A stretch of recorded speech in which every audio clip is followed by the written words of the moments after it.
refieres? Frecuencia y periodo. La frecuencia y el periodo son conceptos fundamentales en diversas áreas de la física y la ingeniería. Aquí hay algunos ejemplos de su implementación. Ondas. En la física de ondas, la frecuencia se refiere al número de ciclos que ocurren en un segundo, mientras que el periodo es el tiempo que tarda en completarse un ciclo. Esto se aplica a ondas sonoras, ondas de luz y ondas en el agua. Vibración. Esta puede definir las características necesarias y suficientes que caracterizan un fenómeno como onda. El término suele ser entendido intuitivamente el transporte de perturbaciones en el espacio. El espacio se considera un medio en que pueden reproducirse y propagarse dichas perturbaciones a través de él. Longitud de onda. Es la distancia entre dos frentes de onda que están en la misma fase, es decir, la distancia entre dos crestas o valles consecutivos. Frecuencia. Es el número de ondas emitidas por el centro emisor en un segundo. Se mide en ciclos sobre segundo. Esto es en Hertz.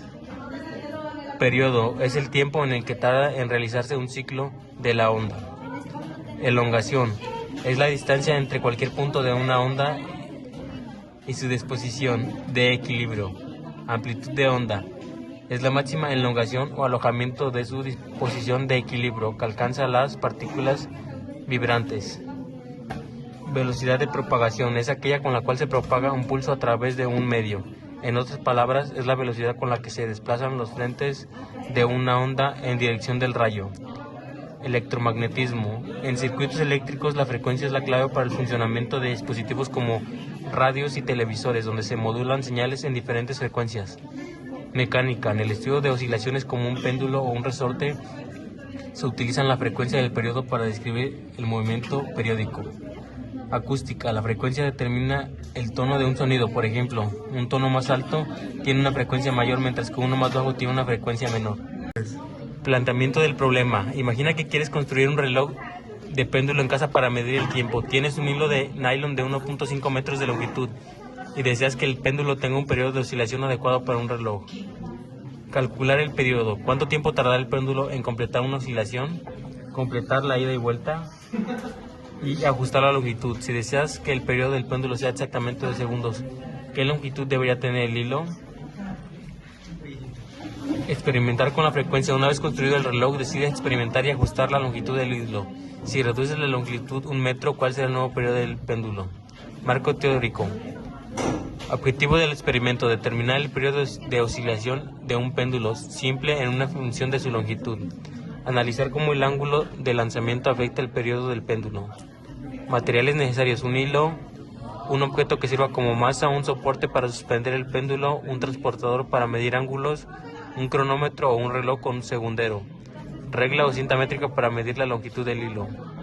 Configuración del péndulo: fijar el hilo al soporte y colgar la masa en un extremo. Medir y registrar la longitud del hilo desde un punto de suspensión hasta el centro de la masa. Desplazar la masa a un ángulo pequeño menor a 15 grados y liberarla sin aplicar fuerza adicional. Usar el cronómetro para medir el tiempo que tarda en realizar un número determinado de oscilaciones, por ejemplo 10 oscilaciones, y dividir por el número de oscilaciones para calcular el periodo. Recolección de datos: registrar los datos obtenidos en una tabla.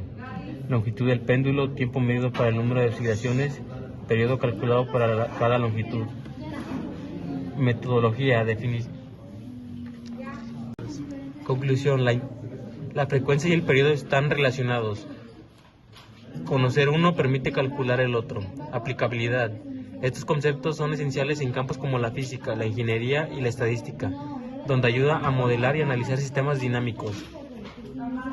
Entender la frecuencia y el periodo es crucial para el diseño de sistemas oscilatorios, como circuitos electrónicos, y el análisis de datos temporales, facilitando la identificación de patrones y tendencias.